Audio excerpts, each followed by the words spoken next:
Hey guys. Oh, I had a little frog in my throat. Hey guys, it's Sunny Brigham. I forgot what I was going to say. Board certified clinical and integrative nutritionist. Tonight, you'll notice we have a different view. This is my kitchen. And I'm sorry, I'm just trying to get the last couple of things set up here. Tonight is all things fire cider. I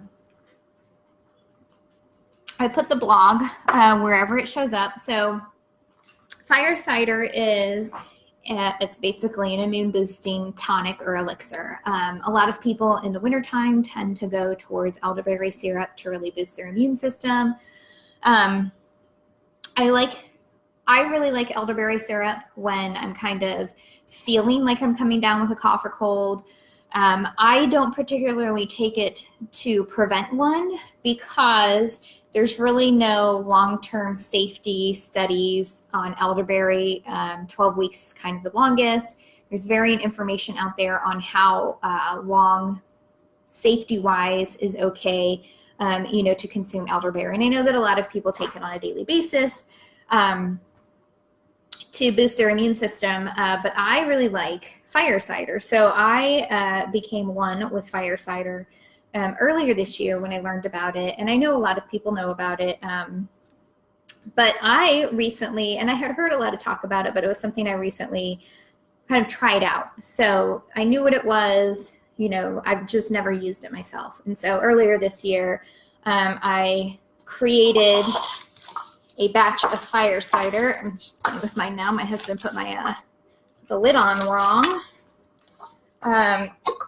And so I created a batch of fire cider, let it sit, and I found that I really enjoyed it. So I'm a little unconventional in how I use it or how I consume it. But basically what we're going to talk about tonight is we're going to talk about fire cider itself. I'm going to show you how to make it. It's quick, easy. We're going to talk about how long it needs to sit before you consume it and all the different ways you can consume it and what it's good for. So this is, and I am taking this opportunity to make more of my own because this is my fire cider. You can see it's almost gone. And this is my, kind of weird concocted label. It takes about 4 to 6 weeks of sitting in a cool, dark place. You need to shake it every day before it's ready, before you can actually consume it. And if you'll notice, I don't know if you can see that, I still have, you can see, chunks of food and things like that in there. So a lot of people will strain their fire cider, and I understand the reasoning behind that. So the thought process is, so it is sitting in a vinegar solution with a little bit of sweetener in there. So the thought process behind it is it's very similar to when you're making a broth or something like that. You're putting all of the parts in the liquid and you're boiling all the nutrients out of the parts. So any vegetable that's in here, I have basically fermented it all out into the liquid. And so the floaty bits are no longer purposeful as far as nutrient density goes. But I really like the taste of it. So I like it with the chunks in there. I think it gives it a really good texture. And so that's how I consume it. A lot of people, once theirs is ready, they will drain it, strain all the extra liquid out using like a cheesecloth or something like that. And then they'll use it, they'll either drink a little bit every day or they'll make a salad dressing out of it and use it on salad dressings. You can use it to kind of spice up your rice, whatever you want to use it on. The possibilities are endless. But I'm a pretty kind of straight and narrow girl. I just like to open it and I take a big spoon and I eat it. And that's how I consume fire cider. But basically what is in this on the blog, I attached the blog somewhere, wherever it shows up for you guys. And there's a recipe on there. This is one of those things that the recipe changes based on who you talk to and what time of year it is. So there's always going to be a different recipe. There's always going to be different ingredients. I pinned the recipe that I use and where I got it from. So I got it from Mountain Rose Herbs, but I actually tweaked it slightly. I took that one and another one that I had from somewhere else, and I combined the two based on flavors and ingredients that I would like most. And so that's what you can do. You can really do whatever you want with fire cider, as long as you get like a couple of key things in there. And so some of the key things are, you want a sweetener so that it's palatable. I use maple syrup because that's just, I don't consume honey. And so I use maple syrup. And it's only a little bit that you're putting in there. I think the last time I made it, I know the recipe calls for a 1/4 cup. I think I put much less than that in there, maybe half of that. Now, if you do consume honey, I highly recommend a local raw organic honey. So that's going to have a lot of antibacterial, antimicrobial properties in it. And so you can use that to sweeten yours up. Some of the other things that is important to have is apple cider vinegar. So I use, most people are familiar with this brand, the Bragg's apple cider vinegar.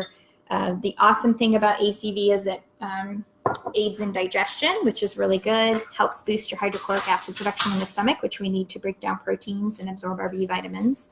Garlic, which I have a bowl of here. Garlic has antimicrobial, antibacterial properties. This is a really good one if you are coming down with something. I will tell my husband to mince a garlic bulb, and you just hold it in your mouth for about 3 to 5 minutes for as long as you can possibly handle. The saliva is activating the allicin in the garlic, and so it's once you swallow it and get it into your tum-tum, it's going to start acting and doing what it needs to do. It's really good for cardiovascular health, circulation. It also is good for killing off yeast overgrowth in the digestive tract. And then we've got ginger. So this is my ginger with a little bit of onion stuck to it. I use about 1 inch or so per jar that I have. And I have smaller jars, so I have a 12-ish ounce jar. You can use the bigger jar, the better. You can peel it before. I'll be honest with you, this is probably the only time in my life I ever peel ginger is when I'm making fire cider. It's a pain in the butt, and I'm too lazy to do it. If I'm using ginger in a tea, I will just slice it really thin and leave the peel on. If I'm using it in a recipe, I'll just grate it and take my chances on whether I'm going to get a little peel in there or not. And the easiest way to peel this is to use the edge of a spoon. This is the spoon that I use, and you basically just run it along the edge like that, and it'll pull up the peel in it. Ginger's really good, it aids in circulation. It's really good for digestion, and if you have any type of bloat or inflammation in the digestive tract, ginger's really good for that. And then you want to add in turmeric. So I use ground turmeric. This is my little space container. You can use fresh turmeric root. You can use whatever you want, but turmeric is very good anti-inflammatory in the body. It's got curcumin, which is the active substance in turmeric. I put in a little bit of cayenne. This is my cayenne tin. Cayenne, it builds a little bit of spice in there. So if you're really dealing with a cold or sinus infection, this is going to give you that spice that you need to really clear the nasal passages. And any type of spice is also good for circulation as well. Some people, because I'm lazy, I go for the ground up spices. Some people will dice, little habanero and stick it in there, jalapeno, however spicy or non-spicy you want to get. It really depends on what you want to do, but definitely put a little spice in there. Onion, I've got my bowl of onion here, a little bit of the end in it. Onion's really good because it helps with the immune system. It's also got anti-inflammatory properties, and if you eat it, it's a really good prebiotic, which feeds the good bacteria in the body. And garlic is also a good prebiotic. And then we've got horseradish. So last time I made this, I made it with mustard seed. This time I was actually able to find horseradish root. Where's my whole root? This is what the root looks like. Buddy, mommy can't pick you up right now. No, sir. Can you call him? Okay. This is what horseradish root looks like. So last time I made it with mustard seed. That's what's in here, and I really like the taste of it, but I also wanted to try it with horseradish. It's a hard word to say. With horseradish, which is what most people use it. So I found some, and that's what we're going to make it with today. And then, like I talked about, the honey, you can use the honey if you're into that sort of thing, or you can do the maple syrup. And then since fire cider, which is what we're making, is a fermented product, you get all the good, yummy gut benefits from consuming a fermented food. So those are kind of the primary pieces that are in anybody's fire cider. And so what we're going to do is you can kind of build up on that. The bigger the jar, the better. Like I said, I have small jars. So what I do is I cram everything that I can in one. Leftovers, I will put into a second jar and make that.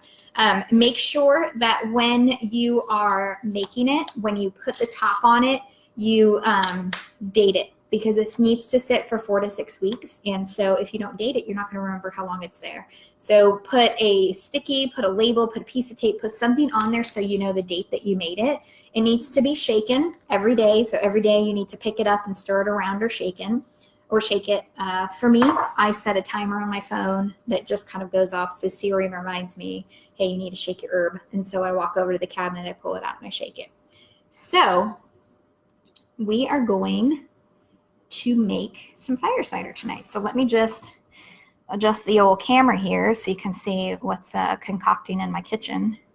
So you won't be able to see me unless I get down like this, but you're going to be able to see what I'm doing. So we start with a jar. And some of this I pre-chopped up, some of this I didn't, so I'll do my best not to be super duper noisy. And then if you have any questions, let me know. So I start with half an onion. This is a whole onion. It's just diced. I diced a whole onion up because when I make this, I try to make a couple of jars at a time. Not because it's tedious, but because it's just easier to make a couple of batches.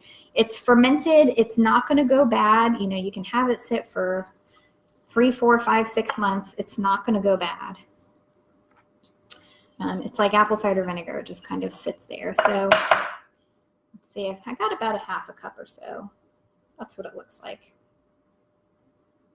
Maybe a little bit more. We'll take some of that out. Okay.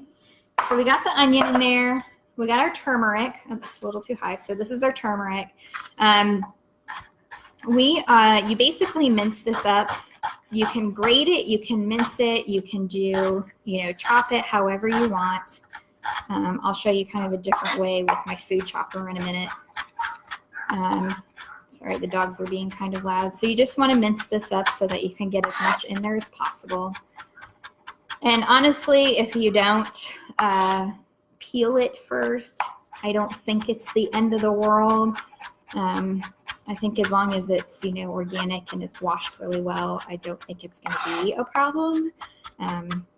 Ginger is kind of one of those things that are such a pain in the butt. I hate peeling it, and I avoid it if I can. Okay, so we're just going to mince this up nice and good here. I think that's pretty good.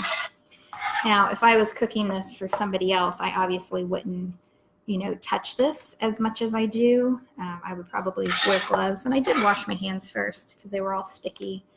But this is for me to use. It's for my husband to use, and he'll get over it. So we got the turmeric. Now we've got our horseradish. I also used the back of a spoon to go ahead and peel this as well. And it did have a bit of a root or dry on the end, so I cut the dried off.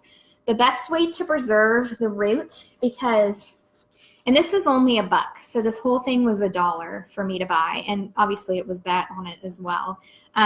If you can keep this moist, it's going to stay for a long time. So the best thing to do is, to wrap it up in a nice moist, like napkin or a paper towel or something like that. And you can put it in the fridge and change out the paper towel every, couple of weeks or something like that. But you definitely don't want it to dry out. If it dries out, you've kind of just, wasted this whole thing. So that's why I try to make as much as I can when I do make a batch. But as long as you keep the remainder of the root moist, it will stay for some time. So let's and if you're wondering, it's ridiculously potent in here right now. These onions were super potent. This horseradish is crazy.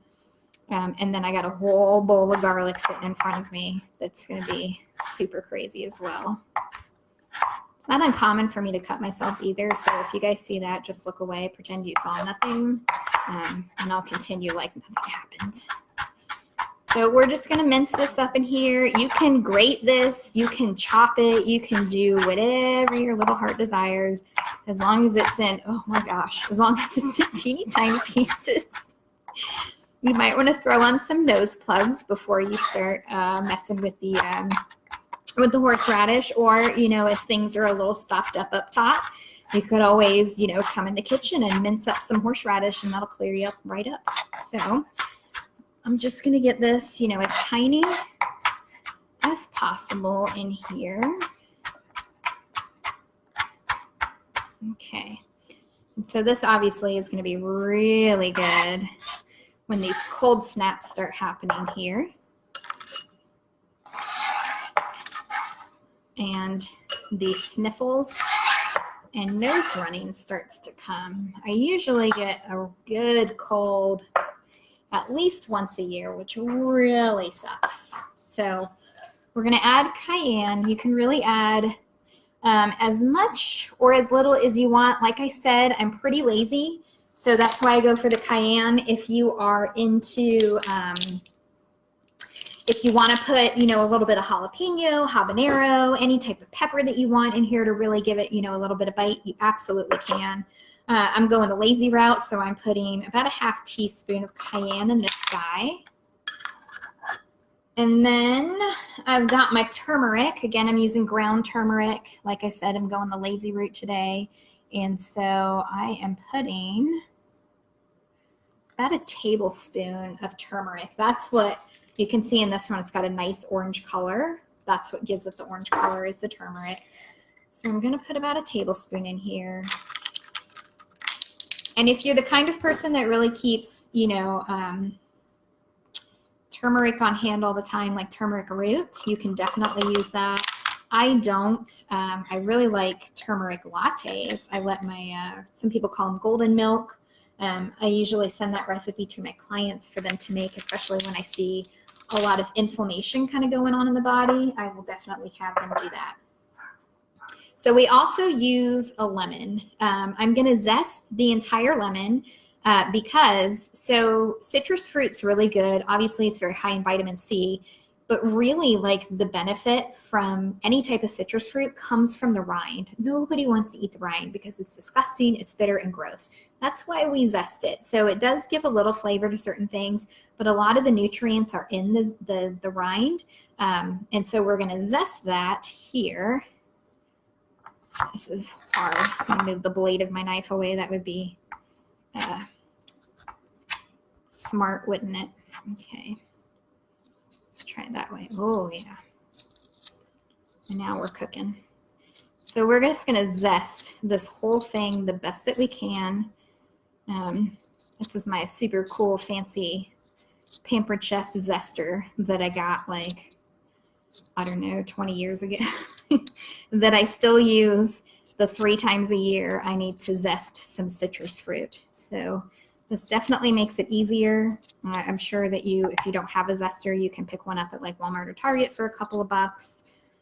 This one, I think, you know, remember, maybe you don't remember, but back, you know, 20 years ago or so, 20, 25 years ago when Pampered Chef was all the rage, everybody's having parties, and I know it still goes around. I still purchase some Pampered Chef parties or some Pampered Chef products, but everybody does the whole, you know, online parties and things like that. And really, I'm just talking now. You can see I'm rambling to try to fill the space. So, but it's a zester I've had for ages. It's obviously held up the, you know, the test of time. So we're going to throw that zest in there. And then we are not done with this lemon just yet. We're going to cut this sucker in half and we're going to juice it.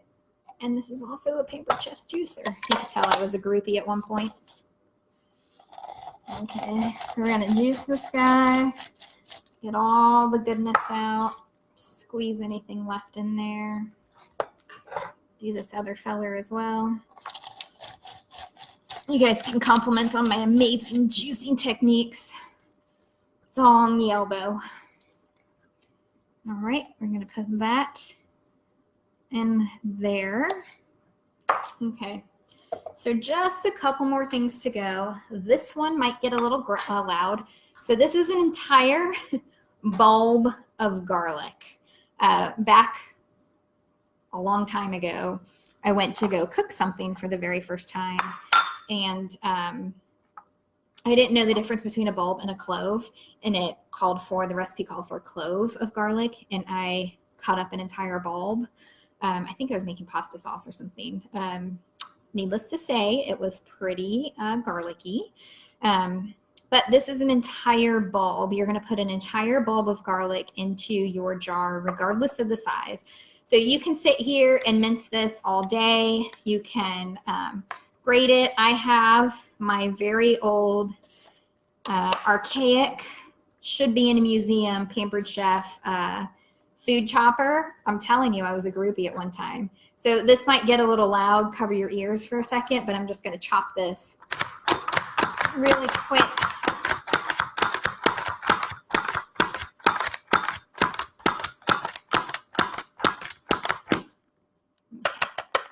Trying not to make it super loud, and man, is that sticky. Set that over to the side here. We can get all this off. Get all my garlic out of there.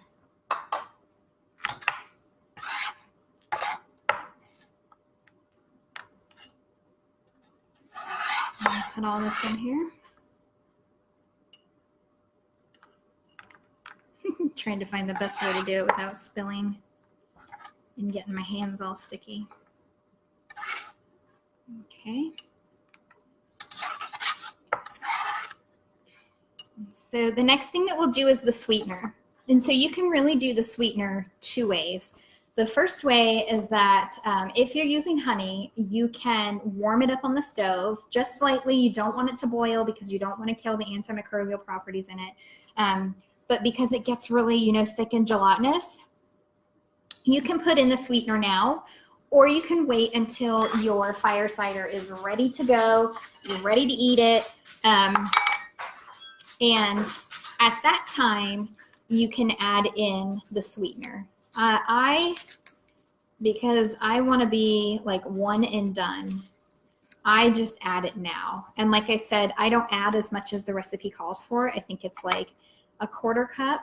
I do a little bit less than that, mainly because I just don't want it to be too sweet. I really like the tang of it. And so I use maple syrup because I don't do honey. And then that's it. So really the only thing left, this is kind of what it looks like, what we've got so far. And you can kind of see the layers. Some of this juice at the bottom, that's going to be the maple syrup, and the lemon. You've got your onion, your garlic, the garlic's up here, the turmeric, ginger, and the,